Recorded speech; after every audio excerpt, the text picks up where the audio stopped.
فلا هادي له ونشهد أن لا إله إلا الله وحده لا شريك له ونشهد أن محمدا عبده ورسوله الذي أرسله بالحق بشيرا ونذيرا وداعيا إلى الله بإذنه وسراجا منيرا فقد قال الله تعالى في كلامه المجيد وفي قرآنه الحميد أعوذ بالله من الشيطان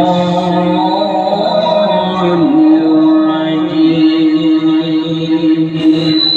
بسم الله الرحمن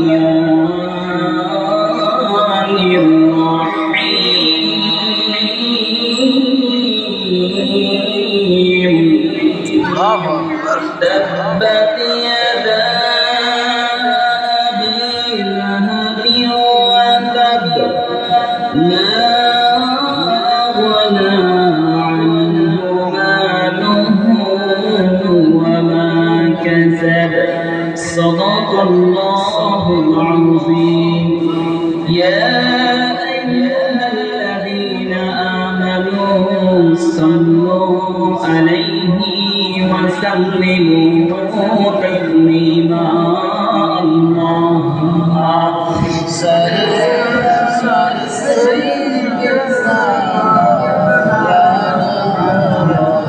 وعلى آل سيدنا حبيبنا محمد رسول من بشر رسول مرآل رشا رسول مرآل رشا رسول مرآل رشا رسول مرآل آلوچنا رسول مرساجے کرنے پیرونا اللهم صل على سيدنا مولانا محمد وعلى آل سيدنا حبيبنا محمد الحمد لله আল্লাহর দরবারে লাখ কোটি শুকরিয়া আদায় করি যে আল্লাহ রাব্বুল আলামিন আপনাকে আমাকে সুস্থ রেখে আজকের এই সময়টুকু আপনাকে আমাকে বাছাই করে চায়ের দোকান থেকে আড্ডা থেকে বাছাই করে আল্লাহ রাব্বুল আলামিন এই মজলিসে আসার তৌফিক দান করলেন। সকলেই বলি আলহামদুলিল্লাহ। যে অনুষ্ঠিত আজকের এই অনুষ্ঠান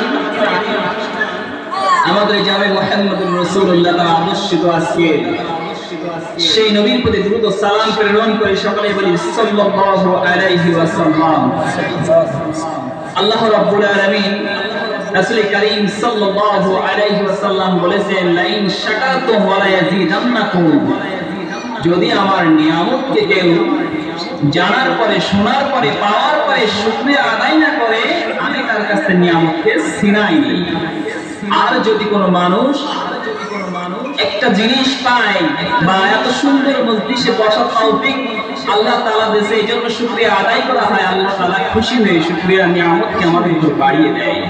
আসলে আমাদের বিগত বছরগুলোর কথাগুলো মনে আছে, এমন একটা সময় এমন একটা দিন আমাদের মাঝে ছিল যে দিনের জন্য আজকের এতটুকু একটা আয়োজন করতে হলেও এখানে পারমিশন ওখানে পারমিশন ওখানে যাইতে হবে, এখানে টাকা খরচ করা লাগবে।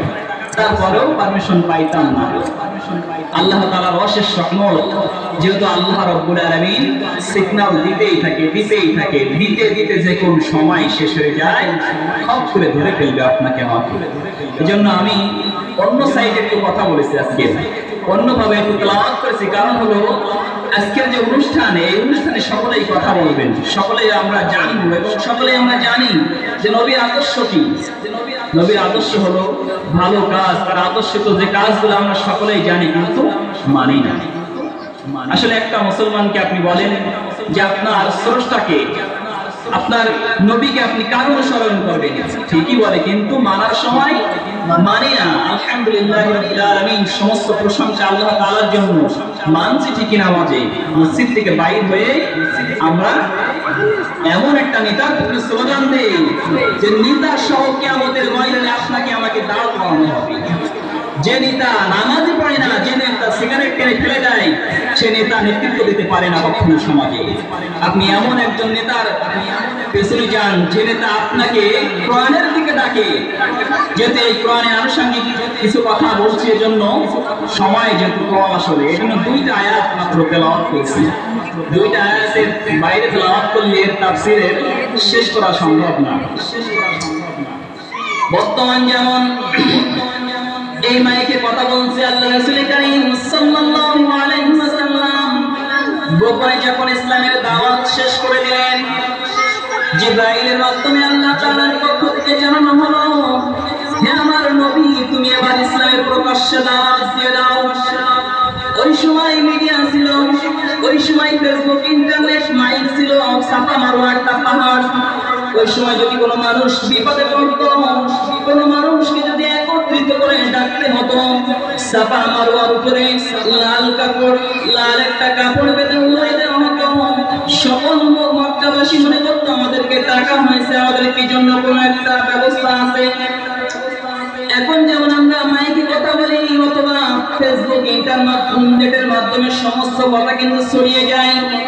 আর আল্লাহ রাসূল কারীম সাল্লাল্লাহু আলাইহি ওয়াসাল্লামের সময় ফেসবুক ছিল না, ইন্টারনেট ছিল না, কোনো মাইক ছিল না, রেকর্ডের কোনো সুযোগ ছিল না।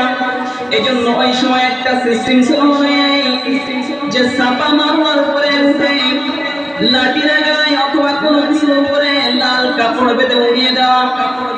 এমন সময় জনাব মুহাম্মদুর রাসূলুল্লাহ সাল্লাল্লাহু আলাইহি ওয়াসাল্লাম পাহাড়ের উপরে উঠে ছাপা মারোয়ার উপরে উঠে যখন লাল কাপড়টাকে উড়িয়ে দিলেন, সঙ্গে সঙ্গে সমস্ত মক্কাবাসী একত্রিত হয়ে গেল।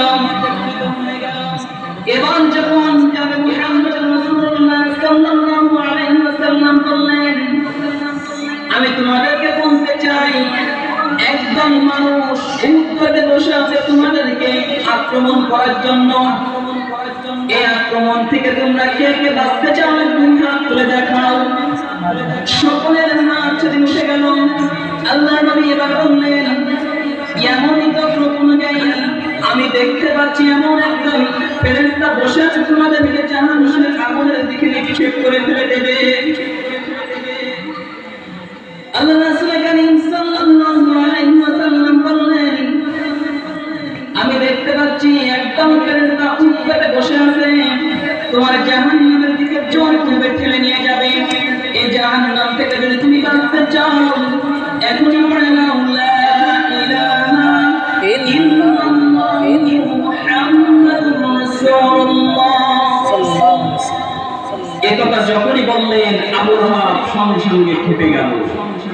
বর্তমান সময় আপনার সাথে আমার সাথে মুখে খুবই খাতির, বিশাল বন্ধুত্ব। কোরআনের কথা যেগুলি বলে সেগুলি বলা হয় রাজনীতি করছে রাজাকার।